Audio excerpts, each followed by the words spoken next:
अस्सलाम वालेकुम, आदाब। मैं हूं किफ़ायतुल्लाह सईद। आप देख रहे हैं ऑल टाइप्स ऑफ न्यूज़। आज हम हैं कलहंड पंचायत में। यहाँ पर एक प्रोग्राम हो रहा है जिसका नाम बैक टू विलेज सीज़न 3 है। तो आज यहाँ के लोगों की कुछ शिकायत रही। हम यहाँ के जो सरपंच साहब हैं इनसे बात करेंगे, इनकी क्या शिकायत रही और क्या डिमांड रही। हम इस वक्त पब्लिक हेल्थ सेंटर के सामने हैं। सरपंच साहब, आपका स्वागत है हमारे चैनल में। क्या डिमांड है आपकी? सबसे पहले मैं यहाँ के जो हमारे डिस्ट्रिक्ट के जो डीसी साहब हैं उनसे गुजारिश करता हूँ कि सबसे पहले हमारा जो रोड का मसला है जिसकी कटाई 2008 में हुई थी, लेकिन डीसी साहब को भी हो गई यहाँ पर कम से कम 2 साल, लेकिन अभी तक डीसी साहब ने इस रोड की कोई नज़र नहीं रखी है।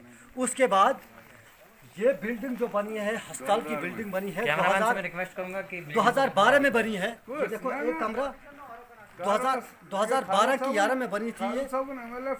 और उसके बाद आज तक काफ़ी मर्तबा मैंने सेमू साहब गढ़ और सेव साहब डोडा को भी इसके लिए कुछ इन्फॉर्मेशन दी है कि कम से कम इसको कम से कम अपनी फंड्स में कुछ रकम रखे, लेकिन उनके कानून तक हमारी कोई बात नहीं सुन रही है। और उसके बाद यहाँ पर देखिए आप, सिर्फ वाहिद एक डॉक्टर और एक नर्स है। कैमरामैन से रिक्वेस्ट है, एक बिल्डिंग यह है और एक बिल्डिंग यह है।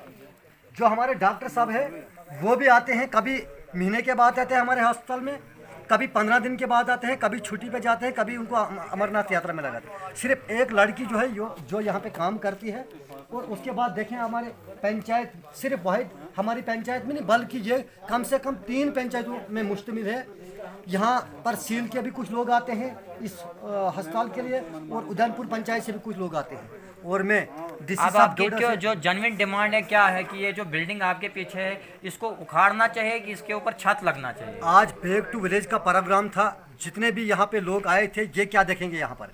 सबसे पहले आप हमारे अस्पताल की हालत देखें, और ये देखें बिल्डिंग जिसको कम से कम 15 साल हो गए, अभी तक इसमें कोई छत नहीं लगा है और न हेल्थ डिपार्टमेंट की तरफ से हमें कोई हेल्प मिलती है। और मैं सबसे ज़्यादा ये डीसी साहब को एक रिक्वेस्ट करना चाहता हूँ कि इस हेल्थ में एक नर्स साहिबा है जो कम से कम 15 साल से यहाँ से तनख्वाह लेती है, और उसने कोर्ट स्टे मिलिटेंसी का बहाना लगाकर कोर्ट स्टे लगाया है। तनख्वाह उसको यहाँ से मिलती है और ड्यूटी वो कहीं और जगह पे करती है। काफ़ी मरतबा मैंने सेव साहब और बेमू साहब को भी आगाह किया, और ख़ासकर जो बेमू गढ़ हैं, जब भी हम उनको फ़ोन करते हैं वो फ़ोन पे हमारे साथ बदतमीजी करते हैं। और मैं डीसी साहब डोडा और लेफ्टिनेंट गवर्नर साहब और मोदी साहब को ये मैसेज भेजना चाहता हूं कि कम से कम ऐसे लोगों के ऊपर कड़ी से कड़ी एक्शन होना चाहिए, कड़ी से कड़ी सज़ा मिलनी चाहिए ऐसे लोग। बहुत बहुत शुक्रिया। हम यहाँ के जो नायब सरपंच साहब है इनसे भी बात करने की कोशिश करेंगे। नायब सरपंच साहब, आपका बहुत बहुत स्वागत हमारे चैनल में है। तो आप क्या कहेंगे जो आपके पंचायत में जो बैक टू विलेज हुआ, इसमें आपने पहले भी बहुत सारी डिमांडें की थी, इस साल भी आपने बहुत सारी डिमांडें की, तो इसके बारे में आप क्या कहेंगे? देखो जी, पहले मेरी तरफ से आपको बहुत बहुत बधाई जो आप हम तक पहुँचे, कितना कष्ट किया। पहले मैं यही देखना चाहता हूँ कि ये बोलना चाहता हूँ कि 2008 में हमारा जो चक्री टू कल्याण रोड है PMGSY वालों ने बनाया था, तो तब से इस रोड को कोई नहीं देख रहा। तो पहले एक्शन साहब जम्मू के थे, डोगरा थे, उनके पास भी गए, हमने प्रोटेक्ट किया। उसके बाद उन्होंने मशीन भेजी 2-4 घंटों के लिए। तो उसके बाद फिर दूसरे एक्शन से सरदार जी आए हैं, उनको कम से कम आज से कोई पहले 15 दिन भी गया। उसके बाद मैंने परसों उनको फ़ोन किया, वो बोले मेरी ट्रांसफ़र हो गई है। मैंने कम से कम 17 बार उनके पास चक्कर लगाए, ये बोलते हैं नहीं जी हो जाएगा, फिर ठेकेदार का बहाना है, ये है वो है। देखो आप, मुश्किलात बहुत हो रही है। हमारे अभी मुलाजिम आने थे डोडा से, कोई आ पाए कोई नहीं आ पाए। बैक टू विलेज का प्रोग्राम था, और साथ में ही जो हमारी ये राइट टू उद्यानपुर रोड है तो उसको एक जगह पे अड़चन आ रही है, इसको भी डिपार्टमेंट सॉल्व नहीं कर रहा है। तो वो हमारे को कम से कम 50 घर उसमें छूट रहे हैं। तो मेरी ये गुजारिश है, अपील है, रिक्वेस्ट है डीसी साहब को कि जल्द से जल्द डिपार्टमेंट को बोला जाए कि नहीं उस रोड को भी सीधा करेंगे, वो सील के लिए होना चाहिए। दूसरी बात यह है कि हमारी जो पावर इलेक्ट्रिक की जो बात कही है, मैंने पहले भी जेई साहब को मैंने फाइल बना के दी है कि हमारी जो अंचगरी टू सगोत के लिए लाइन है, बिजली की लाइन है, उसको शिफ्ट किया जाए। वो जहाँ वो लगी है, लाइन लगी है, उसके नीचे बाग हैं, काफ़ी मकानात आते हैं। और एचटी के नीचे एलटी बिछाई हुई है। ये डिपार्टमेंट को मैंने बहुत बार रिक्वेस्ट की। और जो हमारी ये कल्याण वाली लाइन है इसमें भी टेलीफोन की तार लगी हुई है।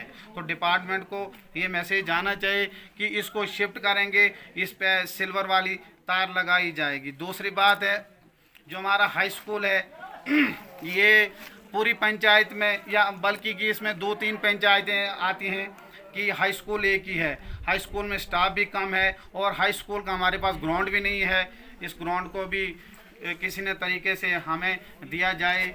तो नहीं सुनील जी, मैं हाई स्कूल के बारे में आपसे एक स्पेशली सवाल करूंगा, क्योंकि जब मैंने वहां पर एक लाइव रिपोर्टिंग वहां से की, मैंने स्कूल की जो हालत देखी बहुत गंभीर है। उसमें 48 लाख रुपया नई बिल्डिंग में लगाया गया है और मुझे कहीं पर भी उसकी खिड़की में कोई भी शीशा नहीं देखने को मिला। देखो जी, ये बात आपने सच कही। ये है कि कुछ अनपढ़ जाहिल लोग होते हैं, जैसे कि ठेकेदार ने उसको ठीक तरह से बनाया हुआ था बिल्डिंग को, उसमें उसकी उसने कोई कोताही नहीं की थी। तो उसके बरक्स कम दिमाग के लोग होते हैं, कोई पत्थर मारता है, कोई कुछ करता है, उस लेवल से उस बिल्डिंग में नुकसान आया हुआ है।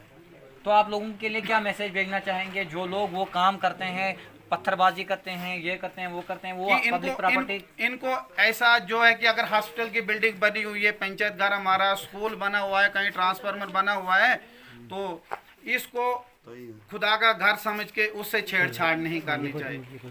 तो बाकी धन्यवाद। बहुत बहुत शुक्रिया। ये थे हमारे साथ नायब सरपंच सुनील कुमार। जरा